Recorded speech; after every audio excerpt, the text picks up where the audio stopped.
ఈ రోజు red book రాజ్యాంగం అంటూ కక్ష సాధింపు చర్యలకు మాత్రమే వాళ్ళు ఏ విధంగా కన్ఫైన్ అవటమే కాకుండా ఈ రాష్ట్రాన్ని దాచుకుంటూ ఇంకా ఈ రాష్ట్రాన్ని అప్పుల్లో ముంచేస్తుంటే ఈ రాష్ట్రాన్ని కాపాడుకోవాలి, ఈ రాష్ట్ర ప్రజలకి అండగా ఉండాల్సిన బాధ్యత ప్రజా పార్టీ అయిన వైఎస్ఆర్ కాంగ్రెస్ పార్టీకి ఉంది. కాబట్టి ప్రజల తరఫున ఈ రోజు ఏదైతే ఈ కూటమి ప్రభుత్వం ప్రజలకి వెన్నుపోటు పొడిచి సంవత్సరం అవుతుందో ఈ జూన్ 4ని వెన్నుపోటు దినంగా మా నాయకుడు జగన్మోహన్ రెడ్డి గారు అనౌన్స్ చేయడమే కాకుండా ఈ రోజు రాష్ట్ర వ్యాప్తంగా ప్రజలకి అండగా ర్యాలీలు చేసి అఫీషియల్స్ కి మెమరాండం ఇచ్చి అది ప్రభుత్వానికి అందజేసి వాళ్ళు ఇచ్చిన హామీలని వాళ్ళ మేనిఫెస్టోని నెరవేర్చమని డిమాండ్ చేస్తున్నాం.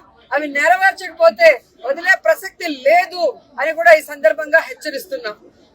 మీరు చూస్తే ఎన్నికల ముందు కూటమి ప్రభుత్వం అంతా ఎలా ప్రచారం చేసుకుందో మనం చూసాం.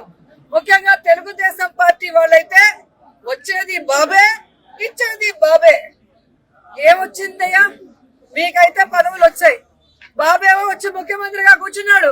కానీ ఈ రాష్ట్ర ప్రజలకు ఏమిచ్చాడు అంటే చేతికి చిప్పిచ్చాడు, మరేమి ఇవ్వలేదనేది రాష్ట్ర ప్రజలు గుర్తించారు. 143 హామీలు ఇచ్చాడు. 143 హామీల్లో విజన్ ఉంది, విస్తరాకులు కట్టుంది, అనుభవం ఉందని చెప్పుకునే చంద్రబాబు నాయుడు మొదటి 6 అయినా చేశాడా అని నేను అడుగుతున్నాను. ఈరోజు చూస్తే చంద్రబాబు నాయుడు ఏరు దాటక ముందు ఏటి మల్లన్న, ఏరు దాటాక బోడి మల్లన్న చందంగా పరిపాలించిన విధానం మనకి తెలుసు. కానీ ఈ రాష్ట్ర ప్రజలు ఎలా నమ్మి మోసపోయారు, అలాగే ఈవీఎంలతో వీళ్ళు ఎలా మ్యానిపులేట్ చేసి ఈ రోజు 60,000 90,000 అంటూ అసలు ప్రజలు ఓట్లైన నాయకులంతా గాల్లో గెలిచిపోయిన గాలిగాళ్లే ఎక్కువగా ఉన్నారు ఈ రాష్ట్రంలో.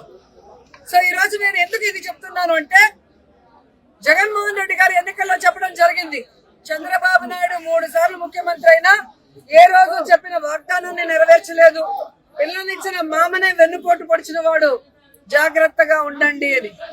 కానీ ఈవీఎంల దగ్గర మనం ఏం చేయగలం? సో ఈవీఎంలని మ్యానిపులేట్ చేశారు.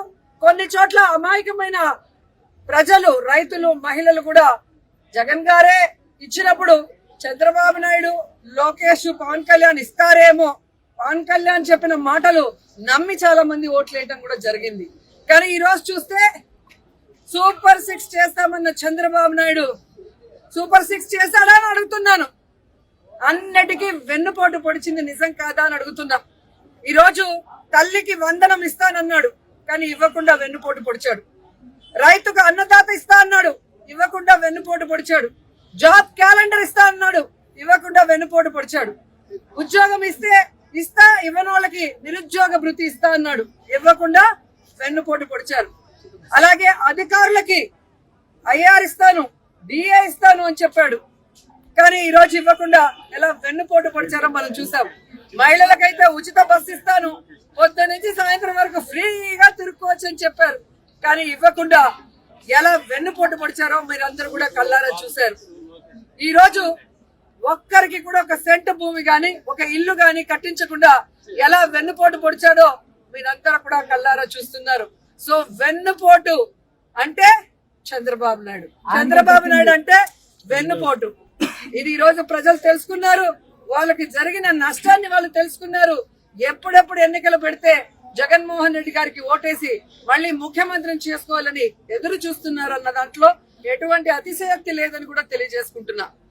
మొదటిసారి ముఖ్యమంత్రి అయిన జగన్మోహన్ రెడ్డి గారు తాను ముఖ్యమంత్రి అయిన రోజుకి చంద్రబాబు నాయుడు ఖజా ఖాళీ చేసి ఖజానాలో 100 కోట్లు మాత్రమే పెట్టినా ఆయన పెట్టిన అప్పులన్నీ తీర్చి జగన్మోహన్ రెడ్డి గారు ఇచ్చిన ప్రతి వాగ్దానాన్ని నెరవేరుస్తూ వెల్ఫేర్ డెవలప్మెంట్ 2 కళ్ళగా ముందుకు వెళ్ళాడు. జగనన్న దిగిపోయే రోజుకి 7,000 కోట్ల రూపాయలని ఖజానాలో పెడితే సిగ్గులేని కూటమి ప్రభుత్వ నాయకులు ఈ రోజు ఖజానా ఖాళీగా ఉంది, ఖజానాలో ఏమీ లేదు, ఏం చేయాలో అర్థం కాలేదు అని చెప్పి ఏ విధంగా మొసలి కన్నీళ్లు కారుస్తున్నారో మీ అందరూ చూస్తున్నారు. మరి మొదటిసారి ముఖ్యమంత్రి అయిన వ్యక్తి, వయసులో చిన్నవాడైన జగన్మోహన్ రెడ్డి గారు సంపద సృష్టించి ప్రజలకు ఇచ్చిన మేనిఫెస్టోని ఎలా నెరవేర్చాడు, ఈ రాష్ట్రాన్ని అభివృద్ధి వైపుకి ఎలా నడిపించాడు, మెడికల్ కాలేజీలు ఎలా కట్టాడు, పిహెచ్సిల్ని ఎలా కట్టించాడు, స్కూల్స్ ని ఎలా రెనోవేట్ చేశాడు, ఈ రోజు టెంపుల్స్ ఎలా కట్టించాడు, రోడ్లు ఎలా వేశాడు, చెప్పుకుంటూ పోతే హార్బర్లు ఎలా కట్టారు. ఈడేమో అనుభవం ఉందంటాడు. సంవత్సరం అవుతుంది, ఒక్క సెంటు భూమి ఒకరికి ఇచ్చారా, ఒక ఇల్లు కట్టించారా? జగన్మోహన్ రెడ్డి గారు దిగిపోయే రోజుకి ఫినిషింగ్ లో ఉన్న మెడికల్ కాలేజీలు ఇంతవరకు పూర్తి చేయట్లేదు. వాటిని అమ్మేసి జగన్ గారి పేరు ఎవరు గుర్తు పెట్టుకోకూడదన్న ప్రయత్నం చేస్తున్నారు. హార్బర్ని అమ్మేయాలని చూస్తున్నారు ప్రైవేట్ వాళ్ళకి. స్కూళ్ళన్నీ కూడా నిర్వీర్యం చేస్తున్నారు. ఇప్పటికే సిబిఎస్ఈ తీసేశారు, ఐపీది కట్ చేసేశారు, ట్యాబ్స్ కట్ చేసేశారు, రెనోవేషన్ లో ఫైనల్ స్టేజ్ లో ఉన్న వాటిని ఆపేశారు. అలాగే పిహెచ్సిలు, హాస్పిటల్లో ఏవైతే బ్యాలెన్స్ ఉన్నాయో వాటన్నిటిని ఆపేయడం మనం కళ్ళారా చూస్తున్నాం. ఇంతవరకు ఒక గుడి కట్టించారా, ఒక బడి కట్టించారా, ఒక రోడ్డు వేశారా, ఒక ఇల్లు కట్టించారా అంటే ఏమీ కూడా లేదు. వీళ్ళు సూపర్ సిక్స్ ని గాలికి వదిలేసి సూపర్ స్కామ్లు చేసుకుంటూ ముందుకెళ్తున్నారు.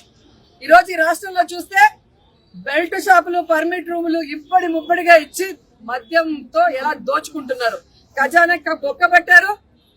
ఈరోజు కూటమి ప్రభుత్వ జోబీలు మాత్రం ఫిల్ అవుతున్నాయి మద్యంతో. అలాగే ఇసుక మాఫియా, ఉర్సా భూముల mafia, ganja mafia, drugs mafia, ఈ విధంగా ఇష్టానికి తయారయ్యారు. పోలీసులు ఎలా తయారయ్యారంటే రెడ్ బుక్ రాజ్యాంగానికి కాపలా కాస్తున్నారు.